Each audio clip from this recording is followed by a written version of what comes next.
இந்த பல நாள் மீன்பிடி படகு நேற்று முன்தினம் கடற்படையினரால் முன்னெடுக்கப்பட்ட சுற்றி வளைப்பில் கைப்பற்றப்பட்டது.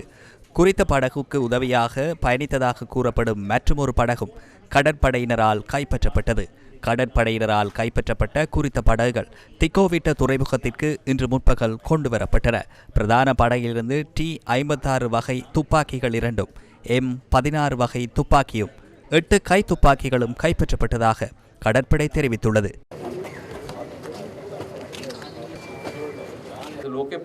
எமது கடற்படையின் செயற்பாடுகள் இன்று சர்வதேச நாடுகளின் பாராட்டை பெற்றுள்ளது. நாங்கள் ஆட்சிக்கு வருவதற்கு முன்பு இவ்வளவு பாரிய போதைப்பொருள் மற்றும் ஆயுத கடத்தலை சுற்றி வளைக்க யாராலும் முடியவில்லை. அவர்கள் சுதந்திரமாக செயற்பட்டனர். கடந்த காலத்தில் அவர்களுக்கு அரசியல் பாதுகாப்பு காணப்பட்டது. ஆனால் தற்போது அவ்வாறான பாதுகாப்பு இல்லை.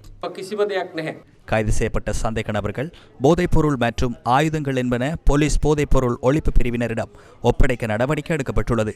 இந்த வருடத்தில் தாம் கைப்பற்றிய மிக பாரிய போதைப்பொருள் தொகை இதுவென கடற்படை குறிப்பிட்டுள்ளது.